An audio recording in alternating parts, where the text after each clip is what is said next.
ये हैं आप लोगों के लॉन्ग क्वेश्चंस, जिसको मैंने आप लोगों को पेपर में भी समझा दिया था। ठीक है, 1 बाय 1 यहाँ पर इसके आंसर हम लोग देखेंगे। ठीक है, तो क्वेश्चन नंबर 1 स्टार्ट होता है आप लोगों को, और इसमें आप लोगों से पूछा गया है define pharmacognosy, discuss the history and future scope of pharmacognosy in the modern health care system. आज के मॉडर्न हेल्थ केयर सिस्टम में क्या फ्यूचर होने वाला है, क्या स्कोप होने वाला है फार्माकोग्नोसी का, वो आप लोगों को बताना है। साथ ही थोड़ी सी हिस्ट्री आप लोगों को यहाँ पर इसकी देनी है। ठीक है, तो फार्माकोग्नोसी को तो आप लोग समझ ही गए हैं। फार्माकोग्नोसी आप लोगों का सब्जेक्ट है, ठीक है, जिसमें आप लोग ये पढ़ते हैं कि क्रूड ड्रग्स को नेचुरल सोर्स से ऑब्टेन किया जाता है, जैसे प्लांट, एनिमल्स या फिर मिनरल सोर्स। ठीक है, और आपकी जो क्रूड ड्रग्स होती हैं उनको डिफरेंट काइंड ऑफ डिजीज के लिए इनका यूज किया जाता है। तो बेसिकली ये आप लोगों का फार्माकोग्नोसी का छोटा सा हमने आप लोगों को डेफिनेशन बता दी। अभी हम लोग चलते हैं इसकी हिस्ट्री की तरफ। ठीक है, क्योंकि फार्माकोग्नोसी को तो मैंने आप लोगों को शॉर्ट क्वेश्चन में भी डिफाइन किया था। एंशिएंट टाइम में लोग हर्बल मेडिसिन से ट्रीटमेंट करते थे। सभी को पता है, आपको भी, मुझे भी, सबको पता है कि जो प्राचीन काल गुजरा है उसमें लोग जो हर्बल मेडिसिन हैं उसका बहुत ज़्यादा यूज करते थे। इंडिया में आयुर्वेद, यूनानी और चाइनीज सिस्टम में मेडिसिनल प्लांट्स का ज्यादा यूज होता था। ठीक है, ग्रीक फिजिशियन जिनका नाम था पिडेनियस डायोस्कोराइड्स ने अपनी बुक दी मटेरिया मेडिका में कई मेडिसिनल प्लांट्स का वर्णन किया, मतलब कई प्लांट्स को उसमें मेंशन किया। ओके, 1815 में सीए सेडलर ने पहली बार फार्माकोग्नोसी शब्द का यूज किया। इसलिए जो फार्माकोग्नोसी की जो टर्म है ये कोइन किसके द्वारा की गई? CA Sedler. आप लोगों से एमसीक्यू में भी ये क्वेश्चन पूछा जा सकता है।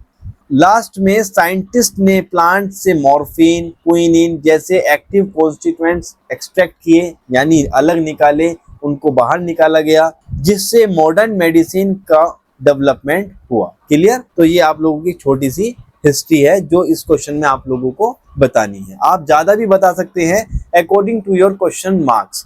ठीक है, अपने क्वेश्चन के मार्क्स के हिसाब से आप लोग इसको डिटेल में बता सकते हैं। फ्यूचर स्कोप क्या है इसका? आज के टाइम में फार्माकोग्नोसी बहुत इंपॉर्टेंट है। व्हाई? हर्बल मेडिसिन और न्यूट्रास्यूटिकल्स की डिमांड बढ़ रही है। आपको भी पता है, सबको मालूम है कि हर्बल मेडिसिन की तरफ आजकल जो यूथ है, जो जनरेशन है, वो ज्यादा जा रही है। कैंसर, डायबिटीज जैसी डिजीज के लिए न्यू ड्रग्स नेचुरल सोर्सेज से डेवलप हो रही हैं। बायोटेक्नोलॉजी और फाइटोकेमिस्ट्री की मदद से नई डिस्कवरीज हो रही हैं। हर्बल ड्रग्स की क्वालिटी कंट्रोल और स्टैंडर्डाइजेशन में इसका एक बड़ा इंपॉर्टेंट रोल है। तो ये सारे क्या हैं, इसके फ्यूचर स्कोप हैं। और इसी के साथ साथ हमारा जो फार्माकोग्नोसी है, जो क्रूड ड्रग्स हैं, ये बहुत आगे जाएगा और अभी भी जा रहा है। ठीक है, नेक्स्ट क्वेश्चन नंबर 2 है आप लोगों का। चलिए, क्वेश्चन 2 में आपसे पूछा गया है explain the morphological and chemical methods of classification of crude drugs with suitable examples. आप लोगों को मॉर्फोलॉजिकल और chemical classification of crude drugs बताना है उसके एग्जांपल्स के साथ। चलिए, मॉर्फोलॉजी समझ आ रहा है कुछ? यानी मॉर्फोलॉजी किस चीज के बारे में हम लोग बात करते हैं? मॉर्फोलॉजी में बेसिकली जो आउटर स्ट्रक्चर होती है, मॉर्फोलॉजी किसी की बाहरी लेयर के बारे में हम लोग बात कर रहे हैं। तो इस मेथड्स में क्रूड ड्रग्स को उनके एक्सटर्नल, क्लियर, एक्सटर्नल कैरेक्टर्स के जैसे आकार यानी शेप, कलर, साइज और उपयोग किया गया जो पार्ट है उसके आधार पर क्लासिफाई किया जाता है। क्लियर? ऑर्गेनाइज्ड ड्रग्स क्या होती हैं? जो पौधे के विशेष भाग से प्राप्त होती हैं, जैसे पत्तियां यानी लीव्स। सेना है आप लोगों का, जो कहाँ से ऑब्टेन किया जाता है? रूट से। जिंजर है जो कि छाल से ऑब्टेन किया जाता है, या सिन्नामन है। ठीक है, सॉरी, आप लोगों का सेना है जो लीव से ऑब्टेन किया जाता है। ठीक है, रूट जो आप लोगों का जिंजर है वो कहाँ से ऑब्टेन होता है? रूट से। और जो आप लोगों का सिन्नामन है वो कहाँ से ऑब्टेन होता है? बार्क से ऑब्टेन होता है। क्लियर? अनऑर्गेनाइज्ड ड्रग्स की हम बात करते हैं, तो अनऑर्गेनाइज्ड ड्रग्स जो आप लोगों के प्लांट्स हैं जिनमें सेल्यूलर स्ट्रक्चर्स नहीं होती। क्लियर? सेल्यूलर स्ट्रक्चर्स नहीं होती। For an example gum, acacia, ठीक है, लेटेक्स, ओपियम या फिर हनी, ये सारी चीजें किसमें आती हैं? आपकी अनऑर्गेनाइज्ड ड्रग्स में आती हैं। यह मेथड्स बहुत सिंपल और आइडेंटिफिकेशन के लिए यूजफुल होता है। केमिकल मेथड्स की अगर हम बात करें तो केमिकल मेथड्स में, इस मेथड्स में क्रूड ड्रग्स को उनके मेन केमिकल कॉन्स्टिट्यूएंट्स के आधार पर क्लासिफाई किया जाता है। फॉर एग्जाम्पल, जैसे मॉर्फिन या फिर क्विनीन, किसके बिहाफ पर? एल्कलॉइड्स प्रेजेंट होते हैं। ग्लाइकोसाइड्स कहाँ प्रेजेंट होता है? डिजिटेलिस में। कटेचु में क्या प्रेजेंट होता है? टेनिन्स। किलो में क्या प्रेजेंट होते हैं? आपके वोलेटाइल ऑयल्स लाइक यूजेनॉल। ठीक है, यह मेथड साइंटिफिक हैं और थेरेपेटिक एक्शंस को समझने में हेल्प करते हैं। ये आगे आप लोगों को इसका क्या दिया गया है? इंग्लिश फॉर्म दी गई है, तो जो हमारे इंग्लिश सीबीएसई बोर्ड से स्टूडेंट हैं वो हमारा यहाँ से पढ़ सकते हैं। ठीक है, क्वेश्चन नंबर 3 है, आप लोगों से पूछा गया है, describe the various methods and types of adulteration and practised in crude drugs. देखिए भाई, सबसे पहले आप लोग एडल्ट्रेशन समझ लीजिए। What is adulteration? एडल्ट्रेशन होता है किसी चीज में मिलावट। बेसिकली अगर मैं बात करूं तो एडल्ट्रेंट कोई ऐसा सब्सटेंस, कोई ऐसी मोइटी जिसको किसी दूसरे मोइटी के साथ या दूसरे कंपाउंड्स के साथ मिला दिया गया हो, वो सारे क्या कहलाते हैं? हमारे एडल्ट्रेंट कहलाते हैं। और ये प्रोसेस जो है दैट इज एडल्ट्रेशन। तो एडल्ट्रेशन क्या है? किसी चीज में मिलावट। तो एडल्ट्रेशन का मतलब है क्रूड ड्रग्स यानी कच्ची दवाओं में जानबूझकर या अनजाने में मिलावट करना, यानी मिक्सिंग ऑफ इंफीरियर, स्प्यूरियस और अनवांटेड सब्सटेंस, ठीक, जिससे दवा की क्वालिटी, उसकी प्योरिटी और साथ ही उसकी एफिकेसी कम हो जाती है। ठीक है, एडल्ट्रेशन क्या है? जिससे दवा की क्वालिटी, प्योरिटी और उसकी एफिकेसी कम हो जाती है। ऐसी चीज अगर हम मिला दें किसी दवा के अंदर तो वो क्या कहलाती है? एडल्ट्रेशन कहलाती है। ठीक है, मेथड्स, टाइप्स ऑफ एडल्ट्रेशन के मेथड्स हैं आपका सब्स्टिट्यूशन, यानी ओरिजिनल ड्रग की जगह मिलती जुलती लेकिन घटिया दवा का उपयोग करना।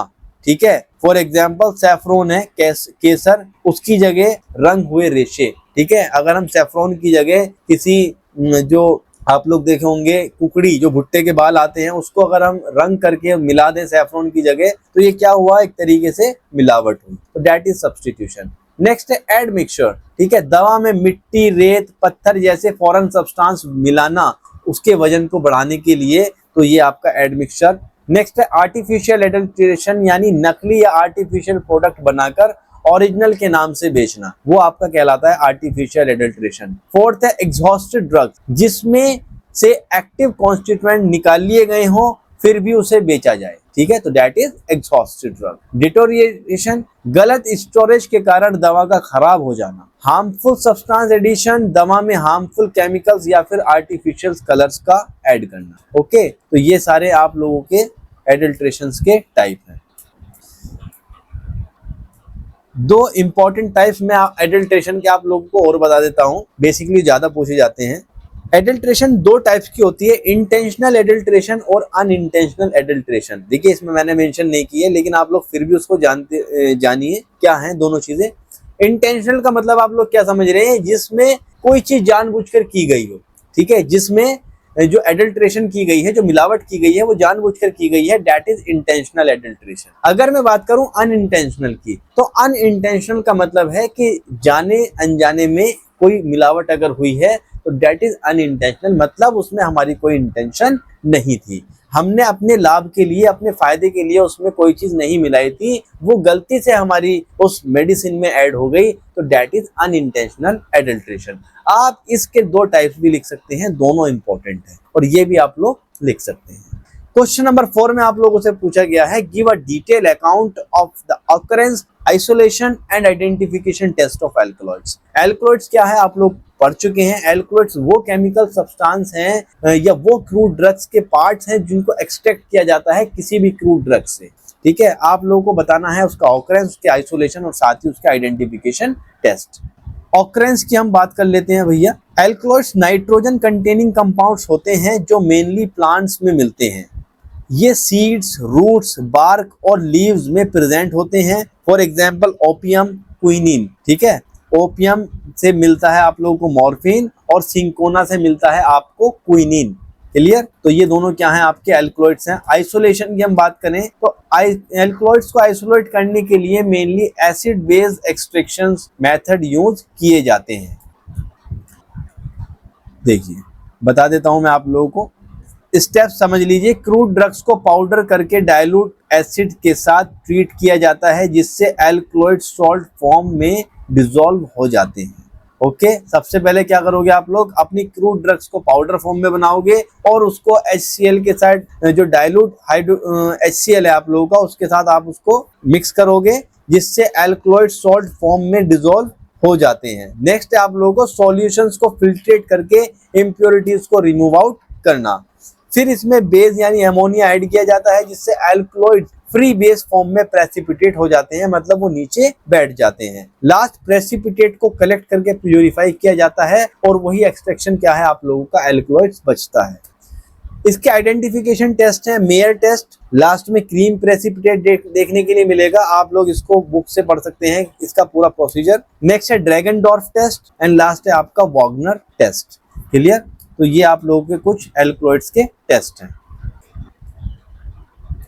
क्वेश्चन नंबर 5 है, आपसे पूछा गया है right the biological source, chemical constituents and therapeutic use of digitalis and Arjun. देखिए डिजिटेलिस के बारे में देख लीजिए। डिजिटेलिस बेसिकली डिजिटेलिस पर्प्यूरिया से प्राप्त किया जाता है। केमिकल कॉन्स्टिट्यूएंट इसमें मेनली डाइजॉक्सिन और डिजिटॉक्सिन या फिर गिटॉक्सिन पाए जाते हैं। और इसका जो बेसिकली थेरेपेटिक यूज है वो हार्ट फेलियर में, कंजस्टिव हार्ट फेलियर में, कंजस्टिव कार्डियक फेलियर भी हम उसको बोल सकते हैं, एंड आपका एट्रियल फिब्रिलेशंस में, यानी जो हार्ट बीट है उनका इंक्रीज हो जाना, उसमें किया जाता है। एंड लास्ट आपका डिजिटेलिस का कॉन्ट्रैक्शन फोर्स बढ़ाता है, इसलिए इसे कार्डियोटॉनिक ड्रग भी माना जाता है। ठीक है, यानी कार्डियक जो कॉन्ट्रैक्शन रेट है उसको बढ़ाने का भी ये काम करता है। तो बेसिकली डिजिटेलिस आप लोगों का किस लिए इंपॉर्टेंट है, कार्डियक हेल्थ के लिए इंपॉर्टेंट है। चलिए नेक्स्ट हम लोग पढ़ते हैं अर्जुन। ठीक है, तो अर्जुन का जो बायोलॉजिकल सोर्स है भैया वो क्या है, टर्मिनेलिया अर्जुना। क्या है आपका, टर्मिनेलिया अर्जुना, जो कि पेड़ की छाल से मिलता है। केमिकल कॉन्स्टिट्यूएंट टैनिन, ट्राइटर्पिनॉइड्स, फ्लेवोनॉइड्स और ग्लाइकोसाइड्स इसमें पाए जाते हैं। यूज क्या है, सबसे पहले हार्ट के लिए एक इंपॉर्टेंट टॉनिक के रूप में काम करता है, हाइपरटेंशन में हेल्प करता है यानी ब्लड प्रेशर को कंट्रोल करता है। लास्ट है आपका एंजाइना और कार्डियक वीकनेस में हेल्प करता है। जिन लोगों को चेस्ट पेन, हार्ट की वजह से चेस्ट पेन होता है, कार्डियक पेन होता है, उसमें हेल्पफुल होता है। और साथ ही जो कार्डियक हार्ट की जो वीकनेस है उसमें ये आपकी मदद करता है इंप्रूव करने के लिए। क्लियर। चलिए नेक्स्ट क्वेश्चन नंबर 6 आप लोगों से पूछा गया है, discuss the basic principles involve in the Ayurvedic and homeopathy system of medicine. चलिए आयुर्वेद के बारे में पढ़ लीजिए पहले, कि आयुर्वेदिक एक एंशिएंट सिस्टम है।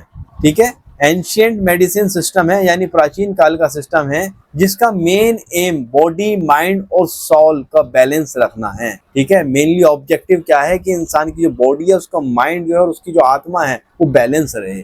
यह प्राचीन भारतीय चिकित्सा है जो स्वास्थ्य जीवन में जोर देती है। बेसिक प्रिंसिपल क्या है, त्रिदोष थ्योरी।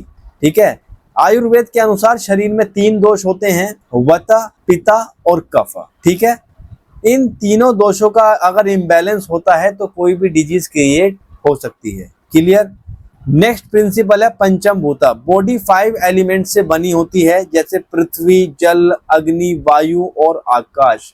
अगर इनका इम्बैलेंस होगा तो भी बॉडी किसी भी डिजीज से गुजर सकती है। क्लियर। नेक्स्ट है diet and life styles. Ayurveda proper diet, daily routine और योगा पर विशेष महत्व देता है ताकि रोगों से बचाव हो सके। और natural medicine treatment mainly herbs, minerals और नेचुरल प्रोडक्ट से किया जाता है। नेक्स्ट है आप लोगों का होम्योपैथी। चलिए होम्योपैथी एक ऑल्टरनेटिव सिस्टम ऑफ मेडिसिन है। क्या है भैया, ऑल्टरनेटिव सिस्टम ऑफ मेडिसिन है जो नेचुरल लॉ पर डिपेंड करता है। Basic principle law of similia, like cures like. जो सब्सटेंस हेल्दी पर्सन में सिम्टम्स पैदा करता है वही स्मॉल डोज में रोगी को ठीक करता है। ठीक है, तो इसीलिए इसको लाइक क्योर्स लाइक कहा जाता है। मिनिमम डोज, मेडिसिन बहुत कम मात्रा में दी जाती है। सिंगल रेमेडी, एक समय में केवल एक ही मेडिसिन दी जाती है। इंडिविजुअलाइज्ड ट्रीटमेंट, ट्रीटमेंट पेशेंट्स के लिए इंडिविजुअल सिम्टम्स के आधार पर किया जाता है। दोनों सिस्टम हॉलिस्टिक अप्रोच है, उसी को फॉलो करते हैं और नेचुरल हीलिंग पर जोर देते हैं, यानी इंसान नेचुरली ठीक हो जाए इसी तरीके से दोनों सिस्टम काम करते हैं, आपका आयुर्वेद भी और आपका होम्योपैथी भी। क्वेश्चन नंबर 7 है, explain the role of medicinal and aromatic plants in the national economy and their export potential. Clear? Medicinal and aromatic plants, चलिए बहुत इंपॉर्टेंट है आपका ये क्वेश्चन, चलिए मैं आपको समझा देता हूं। मेडिसिनल एंड एरोमेटिक प्लांट्स का राष्ट्रीय अर्थव्यवस्था यानी नेशनल इकोनॉमी में बहुत इंपॉर्टेंट रोल है। ये पौधे medicine, perfume, cosmetics, foods product और एसेंशियल ऑयल्स बनाने में उपयोग किए जाते हैं। सही बात है भाई। रोल क्या है इसका? भारत में मेडिसिनल प्लांट्स की खेती से ग्रामीण क्षेत्रों में रोजगार के अवसर बढ़ते हैं। फार्मर्स को इनकी कमर्शियल कल्टीवेशन से एडिशनल इनकम्स होती है। ओके, आयुर्वेदिक, यूनानी, सिद्धा और होम्योपैथी जैसी इंडस्ट्रीज इन पौधों पर डिपेंड करती है, बहुत इंपॉर्टेंट है। फार्मास्यूटिकल इंडस्ट्री को आवश्यक कच्चा माल यानी रॉ मटेरियल्स इन्हीं पौधों से मिलता है और एरोमेटिक प्लांट से एसेंशियल ऑयल्स प्राप्त होते हैं जिनका यूज परफ्यूम्स और कॉस्मेटिक इंडस्ट्रीज बहुत ज्यादा करती हैं। ये सब क्या है, इसके रोल हैं जो हमारी नेशनल इकोनॉमी पर क्या डालते हैं, प्रभाव डालते हैं। एक्सपोर्ट पोटेंशियल की अगर मैं बात करूं तो भारत में मेडिसिनल प्लांट्स का एक एक्सपोर्टर है, ठीक है। भारत जो है मेडिसिनल प्लांट का एक मेन एक्सपोर्टर है जो हर्बल मेडिसिन, क्रूड ड्रग्स और एसेंशियल ऑयल्स की विदेशों में बहुत अधिक डिमांड है। यूएसए, जर्मनी, जापान और मिडिल ईस्ट जैसे देशों में भारतीय हर्बल प्रोडक्ट्स यूज किए जाते हैं। ओके, नेचुरल और ऑर्गेनिक प्रोडक्ट्स की बढ़ती मांग से एक्सपोर्ट पोटेंशियल और अधिक बढ़ रहा है। ये भी एक इम्पोर्टेंट आपका पॉइंट है। साथ ही आप लोग इसको इंग्लिश में भी रेडी कर सकते हैं, दोनों लैंग्वेज आप लोगों को दे दी गई है, ठीक है भाई। अब लास्ट क्वेश्चन आप लोगों का यहाँ बचता है, व्हाट आर न्यूट्रास्यूटिकल्स और discuss the therapeutic application of omega 3 fatty acids and spirulina. Okay, तो न्यूट्रास्यूटिकल्स क्या होते हैं? न्यूट्रास्यूटिकल्स ऐसे फूड्स होते हैं भाई, क्या होते हैं, ऐसे फूड्स होते हैं जो बेसिक न्यूट्रिशंस के अलावा एडिशनल हेल्थ बेनिफिट्स प्रोवाइड करते हैं। Okay, they help in disease prevention, रोगों से बचाते हैं, बीमारियों से बचाते हैं और साथ ही हेल्थ प्रमोशन करते हैं, जिसके एग्जांपल्स हैं vitamin, minerals, herbal products, omega 3 fatty acids and spirulina. चलिए थेरेपेटिक एप्लीकेशन देख लेते हैं हम किसके, ओमेगा 3 फैटी एसिड्स के।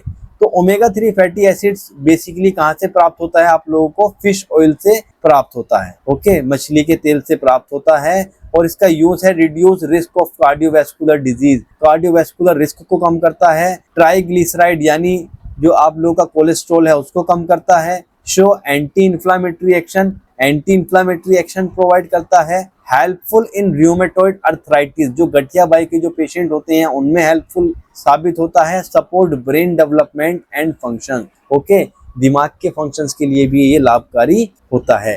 अब बात आती है स्पाइरुलिना की, जो कि एक एल्गी से प्रिपेयर की जाती है, निकाली जाती है, जिस एल्गी है जिसका नाम है ब्लू ग्रीन एल्गी, जो प्रोटीन, विटामिन और मिनरल से रिच। ये बेसिकली यूज होती है इम्यूनिटी को बूस्ट करने के लिए। यूजफुल इन माल न्यूट्रिशन, अगर किसी के अंदर कुपोषण है यानी न्यूट्रिशंस की कमी है उसमें ये लाभकारी होती है। Help in reducing cholesterol, cholesterol को रिड्यूस करती है। एक्ट एज एन एंटीऑक्सीडेंट, यानी बॉडी के फ्री रेडिकल्स को डिस्ट्रॉय करने का काम करती है और आपकी बॉडी को डिफरेंट काइंड ऑफ जो डिजीज हैं उनसे बचाने का ये काम करती है।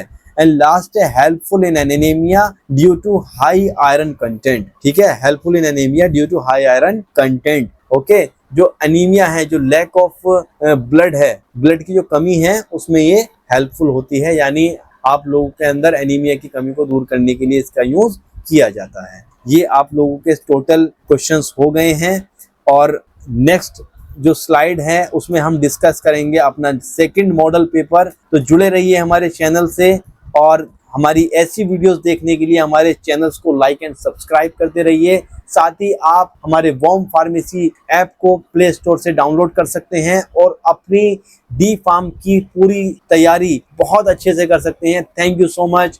Have a nice day.